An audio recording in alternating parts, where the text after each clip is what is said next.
살다가 보면 참으로 놀랄 만한 일들이 많이 있습니다. 그런 소식들이 있고 사건과 사고를 접하기도 합니다.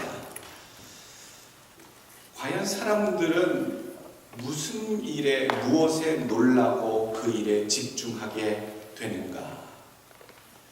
오늘 성경에 보게 되면요, 놀랄 만한 일들을 보고서 사람들이 그것을 행하는 자를 쫓아다녔다라고 소개를 하고 있습니다. 전제가 있습니다. 세상은 놀랄 만한 일에 집중한다. 세상은 놀랄 만한 일에 자기 모든 것들을 집중하게 된다라는 거죠. 그래서 그 반대로 세상에 있는 많은 사람들이 세상의 인기와 관심과 이목을 끌기 위해서 많은 사람들에게 놀랄 만한 일들을 보여주고 나타내고 행하기도 한다라는 사실을 우리는 바라봐야 합니다. 그런 능력이 있음을, 그런 놀랄 만한 일을 행할 수 있는 권능이 있음을 세상 가운데 드러내기도 하지요. 오늘 사마리아 성에 많은 사람들이 한 사람에 대해서 놀랍니다. 아주 오랜 시절 동안 이 마술사 시몬이라고 하는 사람 때문에 많이 놀래 그를 따르고 믿는 사람들이 많이 생겨났습니다. 10절 말씀 보게 되면 낮은 사람부터 높은 사람까지 다 따르며 이르되 이 사람은 크다 일컫는 하나님의 능력이라 하더라. 오랫동안 그 마술에 놀랐으므로 그들이 따르더니, 오늘 이 말씀, 마술사가 그 사마리아 성에서, 사마리아 지방에서 마술을 행하며 살았는데 그 마술 행함으로 인해서 사람들이 계속적으로 그에게 놀랬고, 심지어는 그 마술사를 오늘 뭐라고 표현합니까? 하나님의 능력자, 하나님의 능력을 행하는 사람이다 라고 여기며 표현하고 다녔다라고 오늘 성경은 소개하고 있습니다. 적어도 성공은 한 것 같습니다. 유명한 마술사가 사마리아에서 됐으니, 이 마술이라는 영어 단어는요, sorcery라고 한 일 표현합니다. sorcery, practice sorcery, 그러면 마법을 걸다라는 뜻이지요. 성경에 보게 되면 여러 모양의 표현을 좀 달리합니다만 비슷한 지칭, 즉 마법사, 요술사, 또 술개, 술법사 이렇게 불려지는 사람들이 있습니다. 다 소서리, 즉 마술을, 요술을 행하는 사람들을 얘기하지요. 중세에 넘어오게 되면 좀 구분해야 할 직업군이 있습니다. 연금술사. 연금술사는 과학적인 지식을 이용해서 여러 가지 화합 원소를 분해하고 결합시키고 이용해가지고 영주들에게, 귀족들에게, 왕에게 금을 만들어내기 위해서 그들의 기술을 사용하는 사람들. 마술사의 범주에 넣기도 했지만 때로는 연금술사들은 특별한 좀 과학적인 지식을 가지고 행하는 특별한 분류로 나누기도 했습니다. 또 구분해야 될 것이 점성술가지요. 별의 기묘한 움직이나 천체의 현상들을 보며 그들의 길흉화복을 또 예상하는, 어쩌면 오늘날의 천체 전문가 같은 역할을 하는 고대의 사람들. 오늘 요술사, 마술사라고 하는 그 무리의 표현과 연금술사와 점성술과는 조금 다른 그런 개념으로 오늘 이해를 하셔야 합니다. 여러분들이 알고 계시는 유명한 마술사는 누가 있으십니까? 혹시 기억나시는 분 있습니까? 기가 막힌 마술을 행하는 사람. 아이들한테 유명한 마술사가 누구니? 그러면 뭐라고 대답하는 줄 아세요? 해리 포터. 해리 포터 얘기합니다. 아보다 카다브라 뭐 그러면서 마술사에 공격도 쓰고 기묘한 마술도 부리지요. 실제로 존재하는 마술사들 생각하시면 여러분들은 마술사가 벌이는, 손끝에서 벌이는 참 기묘한 그런 신비한 일들을 보고 박수치기도 하고, 우리는 쇼를 통해 또는 TV를 통해 우리의 어떤 즐거움을 느끼는 또 연예계에서 또는 유흥을 우리에게 주는 좋은 긍정적인 이미지의 마술사를 많이 생각할 겁니다. 예전서부터 역사적으로 유명했던 마술사들이 있습니다. 후둔이라고요. 탈출하는 데에 아주 대단했던, 그냥 꽁꽁 묶어놔도 1분 이내에 5분 이내에 죽음의 환경에서 탈출하는, 묶여진 환경에서 탈출했던 그런 연기로 유명했던 후둔이 마술사, 대단하고요. 또 지금 세대에 또 유명한 사람 누가 생각납니까? 여러 사람이 있습니다만 저는 데이비 카퍼필드 기억나십니까? 그 사람이 여러 미국의 쇼를 하면서 마술쇼도 하고 보여주기도 하는데, 언젠가 한 번은 그 탱크, 어마어마한 수십 톤짜리 중량감이 나가는 무게가 있고 부피가 있는 탱크를 천막으로 가린 다음에 없애버리는 그런 쇼를 보고서 와, 정말 대단한 마술사구나, 그렇게 생각하기도 했었습니다. 요즘은 뭐 최현우 마술사, 우리 한국에서 그런 젊은 마술사들도 있지요. 당시에 그러면 마술사들은 오늘날의 마술사들과 무엇이 달랐는가 한번 생각해 보길 원합니다. 우리 현대를 사는 마술사들은요, 우리는 그 사람들을 보고 참으로 신기한 일들을 보고 기뻐하기도 하고 웃기도 하고 박수치기도 합니다만, 예수님이 계시던 그 당시, 어쩌면 그 이전의 고대 시절에 구약시대에서부터 소개된 그 마술사들은 무슨 일들을 하며 업으로 살았는가, 오늘 이 시몬이 했던 마술은 어떤 종류의 마술일까를 오늘 먼저 살펴보기를 원합니다. 사실 이 출애굽기에도요, 술객이라고 하는 표현의 마술사가 나옵니다. 누구의 술객이지요? 아론과 모세가 바로 앞에 섰을 때에 바로가 그 옆에 현인들과 술객들을 모아서 아론과 모세를 함께 맞이합니다.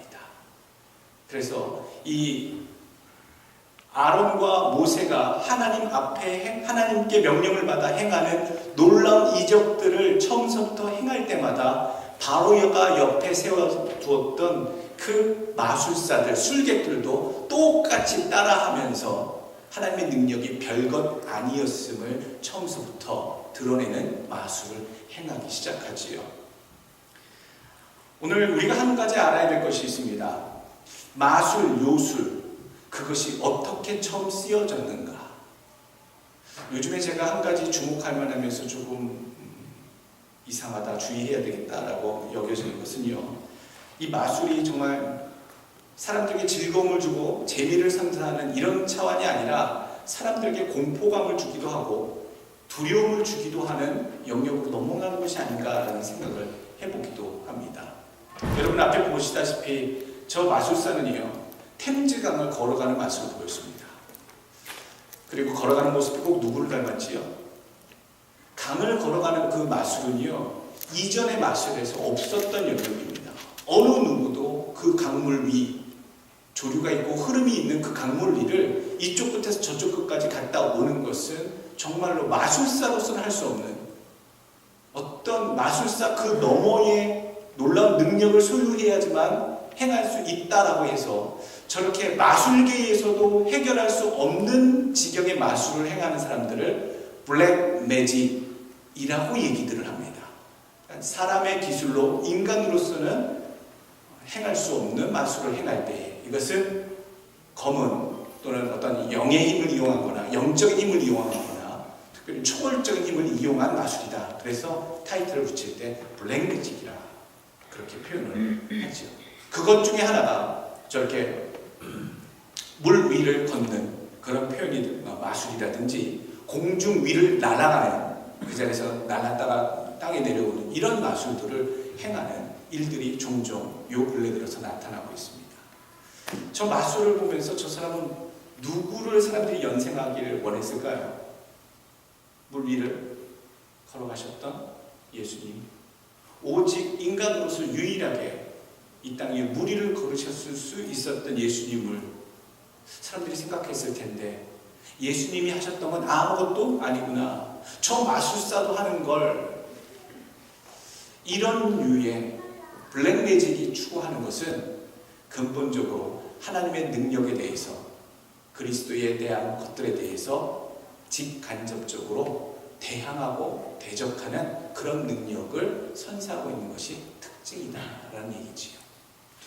오늘 그 블랙매직을 행했던 하나님의 능력에 대해서 대항하고자 하는 마술을 부렸던 사람들이 오늘 출애굽기에 원래부터 있었다. 그 바로의 술객들이 하나님의 능력에 대항해서 자기들의 능력을 과시함으로 하나님의 능력이 별것 아니야 라고 하는 것을 계속 어필했던 사람들이 바로 출애굽기에 나오는 바로의 술객들, 마술사였다. 출애굽기 7장에 나오죠. 이 마술사들이 행했던 요술 중에 하나, 아론이 지팡이를 던지니, 출애굽기 7장 10절입니다. 지팡이를 던지니 뱀이 된지라. 바로도 현인들과 마술사들을 부르매 그 애굽 요술사들도 그들의 요술로 그와 같이 행하더니 뱀을 만들어 버렸다는 거죠.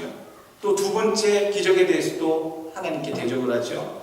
두 번째 출애굽기 7장에는 온 애굽 땅에 피가 있으니 하나님의 첫 번째 재앙, 모든 물이 피가 되는 역사, 그것을 행하니 22절 애굽의 요술사들도 자기들의 요술로 그와 같이 행함으로 바로의 마음이 완악하여지니라.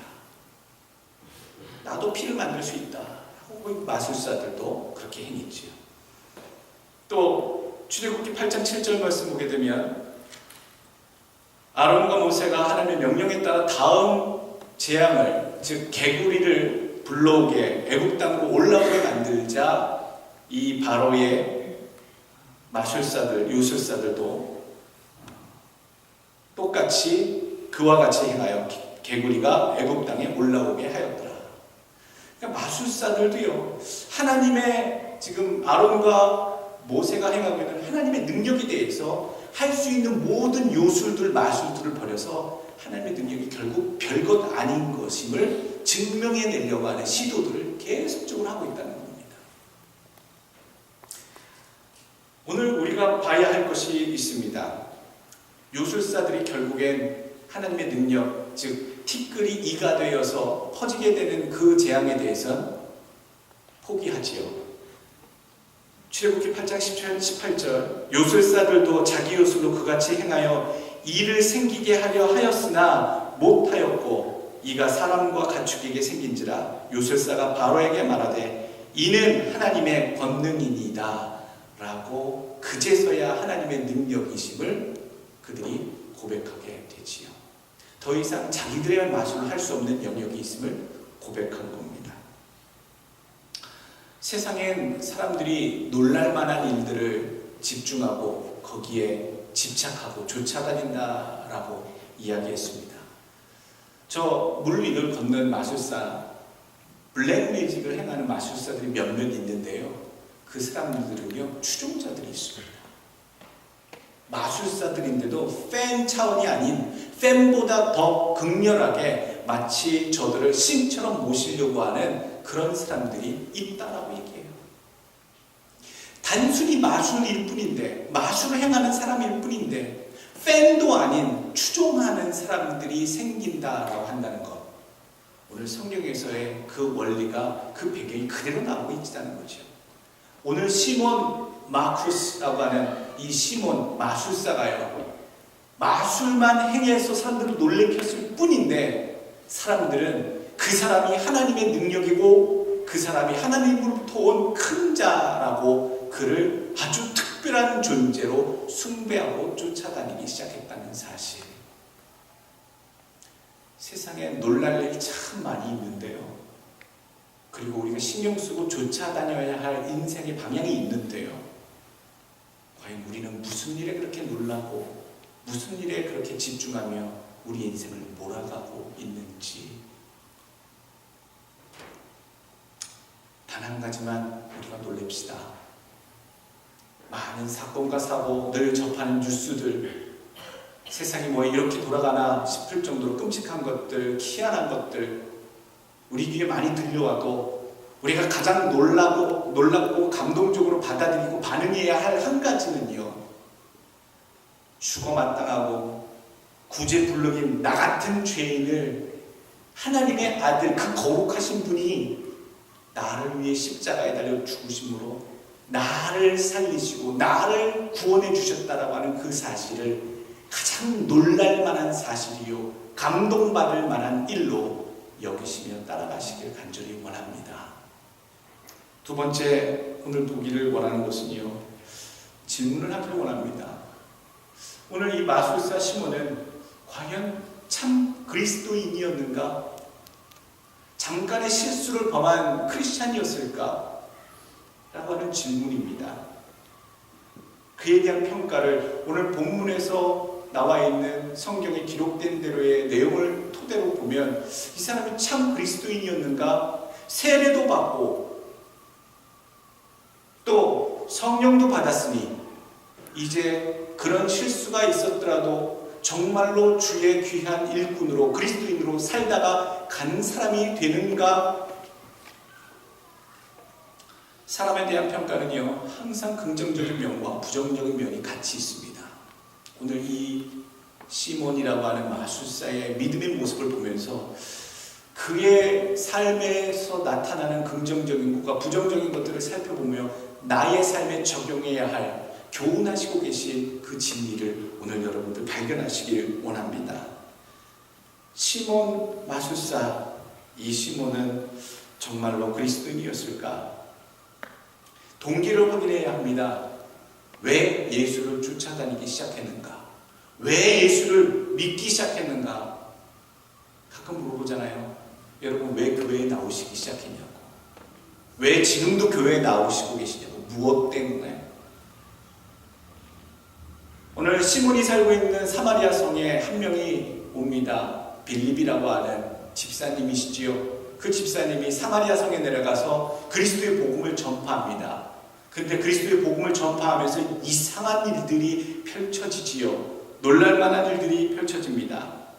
많은 사람들이 빌립이 행하는 모든 말씀과 이적을 듣고 깜짝 놀라 빌립을 쫓았다라고 얘기하고 있습니다. 이적을 보았기 때문에 사마리아 사람들은 쉽게 빌립을 쫓았다. 5절 말씀 오늘 보면요, 빌립이 사마리아 성에 내려가 그리스도를 백성에게 전파하니 무리가 빌립의 말도 듣고 행하는 표적도 보고 한 마음으로 그가 하는 말을 따르더라. 많은 사람에게 붙었던 더러운 귀신들이 크게 소리를 지르며 나가고 또 많은 중풍병자와 못 걷는 사람이 나으니 그 성에 큰 기쁨이 있더라. 이미 마술사 시몬에게 놀랄만한 감동을 받았던 사람들은 똑같은 놀라운 일을 행하고 있는 빌립이 나타났을 때에 그 빌립의 기적, 빌립의 이적을 보며 빌립을 쫓아오는 일에 그렇게 어렵지 않았다라고 오늘 성경은 소개하고 있습니다. 무엇을 보고요? 빌립이 행하는 그 놀라운 이적들을 보며 많은 사마리아 사람들이 빌립에게 나와 그리스도의 도를 받았고요. 그뿐만 아니라 마술사 오늘 이 시몬도 빌립의 예수 그리스도를 복음을 받아들였다라고 오늘 성경은 이야기합니다. 정말로 이 시몬이 빌립을 쫓아 복음을 받아들였을 때에 그의 믿음은 얼마나 순수하고 분명한 믿음이었을까? 오늘 본문 중간에 보게 되면 전심으로 따랐다라고 하는 표현이 나옵니다. 13절 말씀, 시몬도 믿고 세례를 받은 후에 전심으로 빌립을 따라다녔다라고 얘기합니다. 그런데 오늘 놀랍게도요, 21절에서 빌립을 쫓아다녔던 마술사 시몬을 본 베드로는요, 21절에 하나님 앞에서 내 마음이 바르지 못하다라고 책망합니다. 아주 혼쭐을 내지요. 빌립을 쫓아 세례도 받고 빌립을 쫓아다니는 삶으로 열심히 사역을 돕고 쫓아다녔는데 베드로는 그러한 시몬을 보자마자 네 마음이 바르지 못하다. 22절, 그러므로 너의 이 악함을 회개하라. 23절, 내가 보니 너는 악독이 가득하며 불의의 매인 자다 라고 그렇게 판단하고 선포하고 있습니다. 과연 진심으로 빌립을 따라다녔다라고 표현되어 있는 이 시몬이 진심으로 크리스찬의 삶으로 살아갔던 사람이 맞는가? 오늘 베드로의 이러한 평가가 더 중요한 평가가 되는가? 시몬이 빌립을 따르게 된 이유가 뭐라고 생각하십니까? 오늘 이 시몬이 빌립을 따를 때에 어느 한 군데에도 주 예수 그리스도를 위하여 충성되게 헌신하고 주님을 따랐더라라는 표현이 안 나옵니다. 누구를 따랐더라? 빌립을 따랐더라. 빌립의 무엇을 따랐더라? 무엇을 보고 쫓았더라? 그가 행하는 모든 이적을 보고 놀라 따릅니다. 마술사입니다. 마술사는 마술사의 세계를 알지요. 인물을 알아봅니다. 마술사 시몬도 대단한 마술로 유명한 사람이었는데도 불구하고 자기가 행할 수 없는 더 큰 능력의 놀라운 기적, 귀신을 내쫓고요, 병든 자를 일으키고요, 중풍병자를 낫게 하는 그런 기가 막힌 엄청난 능력의 마술같이 보이는 놀라운 이적을 행하는 빌립을 보고 마술사 시몬은 그를 쫓기로 결정했습니다. 순수한 믿음이었겠는가? 그가 표현한 전심으로 빌립을 따르다라고 하는 이것이 그리스도에 대한 순수한 복음, 구원하심을 위한, 감사를 위한, 제자가 되기 위한 그런 조춤이었는가?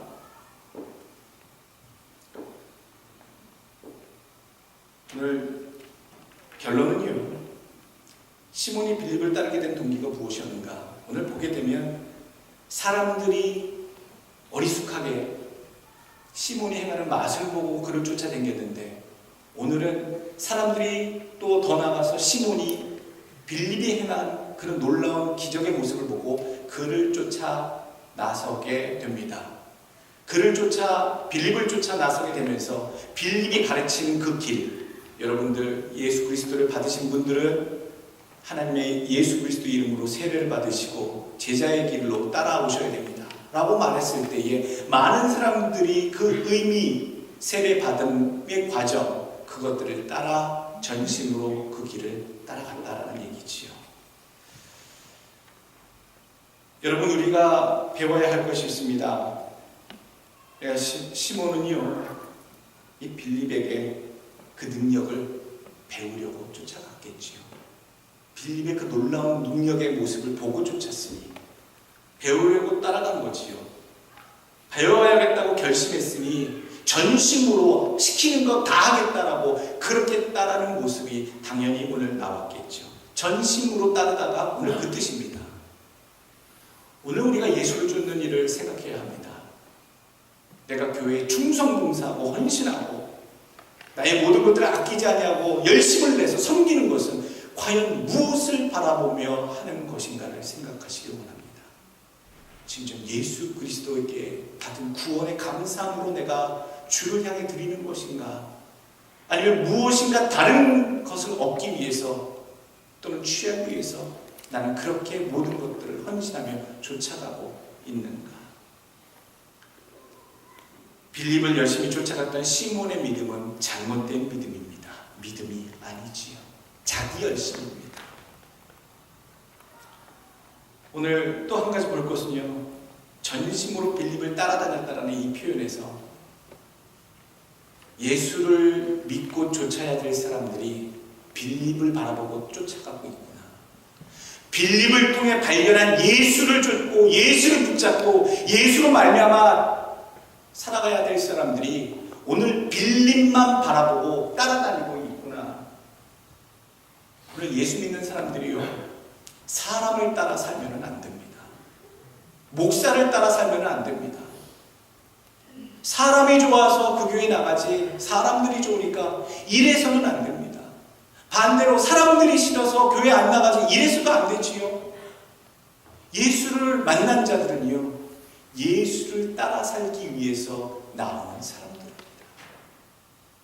오늘 전심으로 여러분들이 따를 자가 누구인지를 마음속에 생각하시길 원합니다. 빌립을 쫓은 시몬처럼 사람을 쫓아 살면 안 됩니다. 예수의 십자가, 예수의 희생, 예수의 사랑, 그 나눔의 삶을 바라보며 쫓아가는 여러분들 되시길 간절히 축원합니다. 오늘 우리들에게 주시는 교훈 세 가지를 보려고 합니다. 여러분, 오늘 첫 번째로 예수를 믿는 자는 모두 성령 충만함을 받아야 한다라는 얘기입니다. 이 시목으로 보니까요, 문제투성입니다. 빌립을 전심으로 따랐다라고 하는 그 동기도 의심스럽거니와 그가 취하고 있는 믿음이 오늘 베드로의 눈에 분명히 봤을 때 잘못되고 악한 믿음이었음을, 상당히 틀린 믿음이었음을 오늘 성경은 우리에게 분명히 보여줍니다. 그리고 우리에게 교훈하고 있습니다. 사마리아의 사람들이 예수를 믿기 시작했다는 소문이 들자 예루살렘에서 베드로와 요한이 파견 나왔습니다.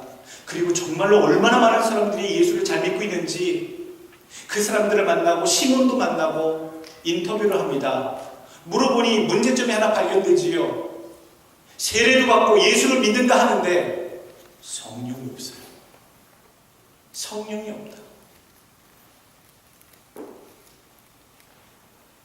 오늘 우리에게 보여주시는 교훈이 무엇일까요? 세례까지 받았는데 어떻게 성령이 없을 수가 있지? 세례까지 받고 참 전심으로 빌립을 쫓아다니며 같이 역사하고 수고했는데 신앙생활이라고 여기며 따라다녔을 텐데 어떻게 성령이 없다라고 베드로는 얘기하지? 15절 말씀에 그들이 내려가서 그들을 위하여 성령 받기를 기도하니 이것은 아직 한 사람에게도 성령 내리신 일이 없고 오직 주 예수의 이름으로 세례만 받을 뿐이라. 세례만 받았다는 거예요. 성령이 없다는 거죠. 여기서 많은 논란이 사실 있습니다. 그리고 예수를 처음 믿을 때에 성령의 도우심 없이 예수를 믿을 수가 있는 건가요? 심지어 성전에 나오고 주님을 만났을 때 성령께서 오셔서 내 마음속에 움직여 주시고 다듬어 주셔서 예수를 나의 그리스도 주라 시인하며 세례까지 받을 때에 성령님이 이미 간섭하시고 오시는데 어떻게 오늘 성경에 성령이 없다라고 베드로는 그렇게 평가하고 있을까요? 무엇이 잘못된 건가요? 여러분, 성령님이 언제 여러분들에게 임하셨습니까? 내가 예수 안 믿을 때, 예수 처음 믿게 되는 그 순간 한번 떠올려 보시길 바랍니다. 성령님이 언제 내 삶에 오셨던가? 세례 받을 때 오셨던가요? 아니면 나도 모르는 그 어느 날 어느 시점에 내 삶에 와 계시던가요? 오늘 성령이 없다라고 베드로가 표현한 이것을요, 우리는 이렇게 생각해야 됩니다. 성령 충만함이 없었다. 성령이 오시지 않으면요, 여러분들이 저 문 안에 들어오실 수가 없어요. 성령이 없으면 내가 주님께 가야겠다, 주님께 예배해야겠다, 하나님의 백성으로 내 믿음을 지켜야겠다라는 마음이 아예 없죠. 나올 수가 없습니다. 오늘 마태복음 16장에 보게 되면 베드로가 예수님께 주는 그리스도시요 살아계신 하나님의 아들이시니다 라고 고백할 때 예수님이 그 말씀하십니다. 네가 네 스스로 알아서 얘기한 것이 아니라 이를 알게 하신 이는 혈육이 아니요 하늘에 계신 내 아버지시니라. 즉 성령님께서 너에게 교훈을 주셔서 그 대답을 하게 하신 것이다 라고 교훈하고 계시지요. 오늘 우리에게 분명히 알고 가야 될 것이 있습니다. 고린도전서 12장 3절 보면 성령으로 아니하고서는 누구든지 그리스도를 주시라 할 수 없느니라. 자, 그렇다면 오늘 이 시몬은 도대체 세례를 어떻게 받았을까? 세례를 받을 때 성령님이 안 오셨는가? 여러분, 세례 받을 때요, 성령님께서 오시나요, 안 오시나요? 오셔요. 무의식 중에 성령이 임하십니다. 성령이 임하시는 것은 무의식 중에 우리가 알지 못하는, 깨닫지 못하는 그 상황 가운데 임하십니다. 특별히 세례받는 그 상황마다 세례 요한은 나는 물로 세례를 주거니와 내 뒤에 오시는 이는 무엇으로 주신다고요? 불과 성령으로 세례를 주신다. 그리고 심지어 예수님이 요단강에서 세례 요한에게 세례를 받고 올라오실 때 뭐가 내려왔어요? 하늘에서 비둘기같이 성령이 임하셨어요. 그럼 예수님만 임하셨을까요? 아니지요. 세례를 받는 모든 자의 그 세례의 순간에 성령께서 임하십니다. 그러면 사도행전 2장에 나오는 120명의 성도들이 마가의 다락방에 모여서 기도했을 때에 임하셨던 성령님은 뭐지요? 그 사람들은 예수의 그리스도의 복음을 처음 믿고 세례도 받았고 예수님이 승천하시고 나서 오순절이 이르기까지 모여서 기도했을 때에 성령이 불같이 임하였다라고 할 때에 성령님이 그때 오신 것 아닐까요? 아닙니다. 성령의 오심은, 성령 세례는 처음에 우리가 알지도 못하는 사이에 주는 그리스도시여 살아계신 하나님의 아들이십니다 라는 나의 입술의 고백으로 주님 앞에 나아올 때에 성령께서는 임하십니다. 근데 뭐가 문제였느냐? 그 임한 성령님을 충만하게 붙들지 아니하고 모시지 아니하고 산 사람들은 뭐라고 해요? 성령이 없네. 세례는 어떻게든 받았는데, 무의식 중에 받았는데, 성령의 은혜로 받았는데 그 성령 주신 그 성령을 다 까먹고 성령 충만 없이 사는 삶의 모습을 오늘 이 베드로가 발견했다는 거예요. 예수 믿는 사람들에게 있어서 세례의 그 순간, 예수를 영접하는 그 순간은 성령님이 임하시는 순간이 돼. 더 놀라운 것은 믿은 이후의 삶을 우리는 성령 충만의 삶으로 늘 유지하며 그 과정을 통해서 성화를 이루어 나가야 한다는 사실이지요. 세례 받았을 때에는 있었을 법한, 분명히 계셨을 그 성령님이 존재하지 않은 모습을 봤을 때 오늘 베드로가 그 마음에 가득 찬 죄악, 행악함을 보고 시몬을 꾸짖고 있습니다. 여러분들 다 세례 받으셨잖아요.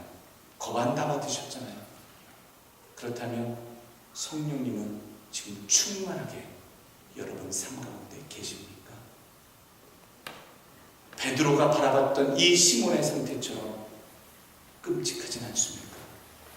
성령 충만한 그 경건의 삶, 거룩한 삶이 내 삶에 과연 있는가가 더 중요하다는 사실을 오늘 우리에게 교훈해주고 있습니다. 성령 충만한 삶을 여러분 힘쓰시길 간절히 원합니다. 성령을 받아야만 더 믿음이 확실해집니다. 담대해집니다.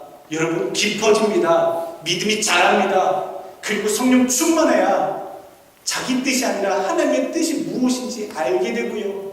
하나님을 기뻐하시는 자로 살 수가 있게 됩니다.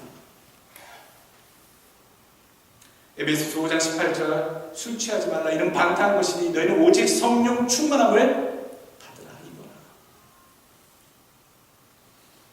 여러분들 삶의 성령이 늘 충만하시기를 간절히 축원합니다. 두 번째 우리에게 주시는 교훈의 말씀은 뭘까요? 예수 믿는 신앙의 목적에 대하여 분명히 하라라는 얘기입니다. 분명히 하라. 예수 처음 믿을 때는요, 우리가 천국 가기 위해서 예수 믿습니다 라고 대답을 은연중에 많이 합니다. 이제는 그 대답이 옳은 답이 아니에요. 여러분 천국 가기 위해서 예수 믿으세요? 아니지요. 천국 가는 건 당연하잖아요. 천국 가는 건 당연하잖아요. 하나님의 영광을 돌리기 위해서 감사함으로 살며 하나님께 영광을 돌리는 그 뜻을 이루어드리기 위해서 나는 이 땅에 남은 시간 동안 살아갑니다. 내게 맡겨주신 하나님의 사명, 그것을 나는 감당하여 주의 뜻을 이루어드리며 주의 뜻을 이루어드리는 하나님의 영광을 위해서 나는 살아갑니다. 여러분 그게 우리 믿는 자의 새로운 목적이어야 돼요.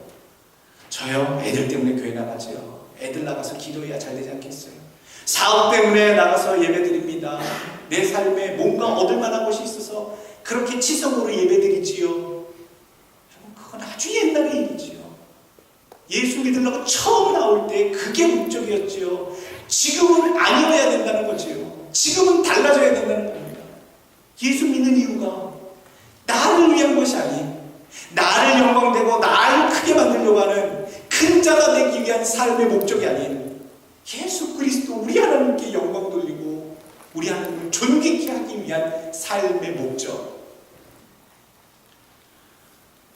이 참 한심한 사람, 예수를 믿어도 어떻게 이렇게 간사하게 믿을까?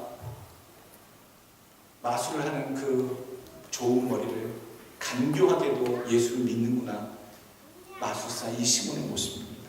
9절 말씀 보시죠. 이 사람은 자기를 늘 뭐라고 얘기합니까? 자칭 큰 자라 늘 그렇게 자기를 높이고 자기를 존귀케 하고 인기에 영합하는 그런 목적을 두는 사람이었습니다. 근데 그것이 예수를 만나 바뀌었느냐? 안 바뀌었죠. 동기가 그러지 않았기 때문에 어쩌면 빌립을 통해 빌립의 그 놀라운 이적을 행하는 그 능력을 자기가 전수받아서 더 큰 능력을 행하려고 빌립을 쫓아다니는데 어느 날 보니 베드로와 요한이 내려와서 성령을 위해서 기도하니까 성령님께서 임하시는 그 모습을 보고 오늘은 또 빌립이 아닌 베드로와 요한에게 달려 매달립니다. 부탁하오니 내가 돈을 들여 살아야 할 테니 나한테도 그런 능력, 내가 기도하는 모든 사람들마다 나를 통해 안수만 하면 성령이 쏟아지는 그런 능력을 나한테 전수하여 주옵소서. 참 한심한 사람입니다. 내게도 여전히 예수 그리스도를 믿는 그 복음의 길에서 자기 스스로의 영광을 취하고자 사는 마술사 시몬. 참 그리스도인이 맞는가? 라는 질문을 다시 한번 생각한다면 우리가 어느 정도 답은 얻었다라고 생각이 됩니다. 예수 왜 믿습니까? 분명하게 왜 예수를 믿습니까? 나의 영광을 누리기 위함이 아니라 주님께 영광 돌리는 삶이 되시길 간절히 원합니다. 고린도전서 10장 31절 그런즉 너희가 먹든지 마시든지 무엇을 하든지 다 하나님의 영광을 위하여 하라. 아멘. 세 번째 우리에게 주시는 교훈은 분명한 회개가 있는 신앙이 되시길 바랍니다. 회개가 없는 신앙은요, 변화가 없는 삶입니다. 예수를 믿기 전이나 믿음 후나 크게 달라질 것이 없는 삶. 빌립을 만나기 전에 마술사의 삶이나 빌립을 만나 복음을 듣고 세례를 받은 이후의 삶이나 삶의 태도가 아무것도 바뀌지 않은 이 시몬을 생각하십시오. 회개하라고 베드로는 일침을 가합니다. 그러므로 너의 이 악함을 회개하고 주께 기도하라. 혹마음에 품은 것을 사하여 주시리라. 그리스도의 복음을 듣고 그 길을 따르면서 세례도 받은 사람이 회개하지도 않고 예수를 쫓겠다고 하는 것. 어떻게 세례를 받았는지, 형식적으로 받았는지, 건성건성 받았는지, 혹시 우리가 그런 모양은 아닌지 여러분 오늘 살펴봐야 합니다. 내게 성령께서 지금 나를 주장하시고 충만케 임하여 계시는가? 시몬은요, 마술로 사람들을 속이고 돈벌이하던 그 죄, 그 배경 그대로 예수를 쫓아간 사람입니다. 아무것도 바뀐 게 없는 사람입니다. 아주 한심하고 심각한 사람입니다. 오늘 전심으로 빌립을 따랐다라고 하는 그래도 일말의 희망이 있는 긍정적인 평가가 기록되어 있는 것 같습니다만 정말로 한심한 사람이고 기독교 역사 속에 시몬, 이 마술사 시몬에 대해서 적그리스도라고 공식적으로 선포하고 있는 인물이 오늘에 나온 이 시몬입니다. 세례도 받고 복음도 받은 이 인물. 이레니우스 히폴리투스, 여러분 제자들의 그 제자를 뭐라고 하냐면 속사도라고 합니다. 예수님이 12제자가 죽고 나서 그 뒤에 계보를 잇는 제자들을 속사도라고 하는데 그 속사도들이 남긴 기록이 있어요. 초대 예루살렘과 그 유대 지방에 있었던 일들에 대해서, 인물들에 대해서 기록하고 있는데 아닌걸요, 이 유명한 마술사 시몬에 대해서도 기록하고 있지요. 뭐라고 기록하냐면요, 사마리아인들에게는 자기를 성부 하나님이라고 교리로 가르치고요, 또 자기가 유대인을 만날 때에는 자기가 성자라고 그렇게 가르치고, 또한 자기가 세상에 이방 세계에 다닐 때는 성령으로 변화하여 나타난다라고 얘기하고 있고요. 자기 아내 헬라나라고 하는 그 여자는 숭배의 대상이므로 자기 시몬과 헬레나를 동시에 숭배해야지만 구원을 얻을 수 있다라고 얘기하고요. 그가 죽을 때에 무덤 속에 묻힐 때에 나는 죽으면 3일 만에 부활할 것이니 너희는 3일 동안 내 무덤을 지키라 라고 산채로 무덤에 묻혔다라고 얘기를 합니다. 그것 때문에 얼마나 많은 적그리스도가 시몬 이 마술사를 중심으로 또 이단들이 생겨났는지 오늘 그 속사도들 이레니우스와 히폴리투스는 그의 저서들에서 시몬 마술사에 대해서 기록하고 있습니다. 회개하라고 했으면 베드로가 그렇게 꼭 집어서 잘못된 믿음이라고 회개하라고 했으면 회개했었어야 되는데 결국에는 안 했었구나. 수제자 베드로의 그 지적과 책망을 듣고도 끝끝내 기독교사의 적그리스도라고 하는 그 이름으로 마친 인생이었다. 오늘 우리에게 주는 분명한 교훈이 있습니다. 시몬과 같이 회개 제대로 안 하고 예수 믿었을 때나 믿은 이후나 10년 전이나 20년 전이나 30년 전이나 그 모양 그대로 성령 충만함은 어디로 간지 없어진 채 나는 그냥 교회 집사야, 교회 장로야, 직분자야, 세례받은 기억은 있어 라고 하는 그 아련한 신앙의 배경 속에 성령님 없이 사는, 성령 충만 없이 사는 자가 혹시 우리의 모습은 아닌지. 오늘 신앙의 불순종자가 누구냐? 우리 주변에 있는 것이 아니라 하나님, 내가 주님 앞에 참 쓸모없는 거짓 신앙인이군요. 회개 안 하고 살았군요. 안 고치고 살았군요. 나만을 위해서 살았군요. 명예를 쫓아 살았군요. 사람 보고 쫓았군요. 조건 보고 따라 살았군요. 여러분, 오늘 이 시간 회개하시길 원합니다. 정말 주님만을 위해, 주님의 영광만을 위해 따라 살기를. 그리고 행여나 지금까지 내가 시몬처럼 그렇게 어설프게 신앙인의 삶을 살았다면 오늘 여러분들 골방에 들어가십시오.